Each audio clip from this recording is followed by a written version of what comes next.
Chers collègues, tout d'abord, je rejoins les mots de Sylvia Camara-Tombini pour vous saluer, Monsieur Vercher, pour saluer l'apaisement que vous avez donné dans nos débats, dans nos échanges avec l'opposition, votre écoute sur un certain nombre de dossiers, même si nous n'étions pas d'accord. J'ai apprécié la façon dont vous avez échangé avec nous pendant ces 2 années. Donc merci, bonne route, même si on se recroisera évidemment certainement encore, mais bon repos, surtout si j'ai bien compris. Alors voilà, c'est fait. Cette élection, celle de Monsieur le maire, Monsieur Christophe Béchu, est un non-événement, mais apparemment qui a amené beaucoup de foule dans cette salle du Conseil, parce qu'à en croire la presse locale, vous semblez revenir dans votre ville en tant que premier édile assez fièrement, voire un peu crânement, après cette courte mission ministérielle. Alors, est-ce que vous pouvez franchement vous permettre cette forme d'arrogance, alors même que la politique menée par le gouvernement dont vous faisiez partie, que le président que vous soutenez, ont été très clairement désavoués à 2 reprises dans les urnes. Les scores de la gauche à Angers sont pourtant un signal clair. Aux européennes, le total gauche est en tête, bien loin devant la liste de votre candidate. Aux législatives anticipées de cette année, la gauche aussi est en tête au soir du premier tour. Et le RN progresse, beaucoup, beaucoup trop. Mais étrangement, ce n'est pas vers le RN que vous avez dirigé vos coups, Monsieur le maire, alors même que votre camp promettait depuis 2017 d'être le rempart contre l'extrême droite. C'est la gauche que vous avez attaquée, alors que c'est bien la gauche, dans un front républicain massif, qui a permis de tenir la digue. Pas vous. Donc que tirez-vous comme leçon de ces résultats? Vous revenez un peu crânement, alors que votre bilan gouvernemental est un échec social, écologique, démocratique et financier. Ce n'est pas moi qui le dis toute seule, ce sont les Français. Ce bilan, vous en êtes pleinement comptable. Ce sont nos collectivités, nos concitoyens et concitoyennes qui en payent le prix. Les collectivités, en particulier les communes, sont en première ligne de la transition écologique, de la crise sociale et économique, et elles payent encore aujourd'hui le prix fort de la crise inflationniste, et elles paieront le prix de l'austérité promise par le gouvernement Barnier à la découverte de l'état des comptes laissé par le gouvernement Attal.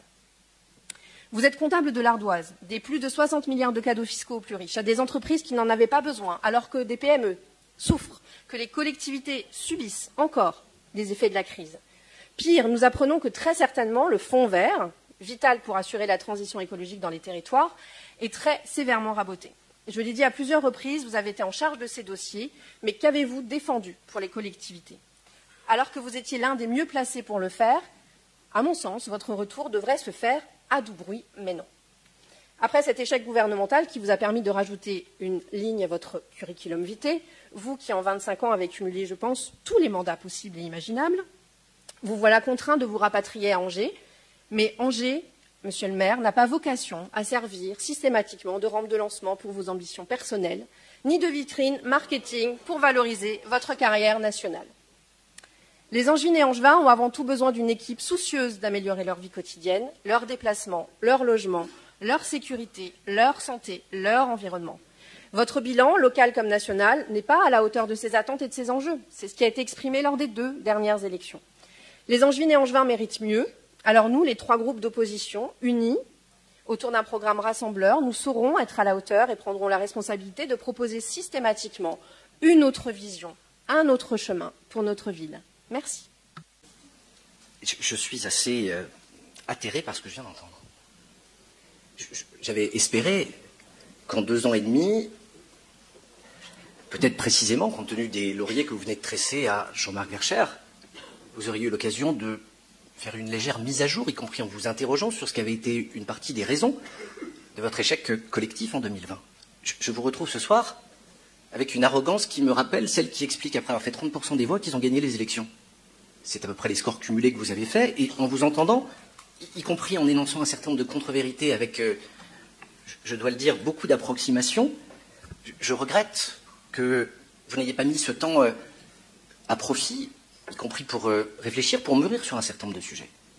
Vous êtes tous les 3, et en particulier Mme Schweitzer et Mme Camara-Tombini, émus qu'on pourrait raboter le fonds vert.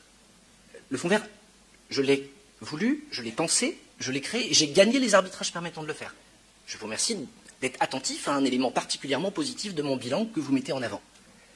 Cet apaisement, je le conduirai avec l'équipe qui m'a accompagné, je le conduirai avec des nouveaux adjoints que je vais vous proposer de nommer, je le conduirai en continuant sur la transition écologique, sur les déplacements d'eau, sur le vivre ensemble, sur le soutien aux associations, à accompagner les uns et les autres, et il conduira aussi à ce qu'on durcisse un certain nombre de choses en termes de sécurité compte tenu des évolutions du monde que nous traversons et qui n'échappent pas à ce qui se passe ici. Et ce sera autant d'occasions pour vous de dépasser les postures et de mettre un tout petit peu en œuvre, en tout cas c'est le souhait que je formule et j'espère qu'il n'est pas vain, le sens de l'intérêt général au lieu du culte et de la petite phrase et de refaire des matchs qui ont été tranchés par le passé ou de vouloir que les prochaines échéances arrivent plus tôt que ce que les électeurs ont décidé.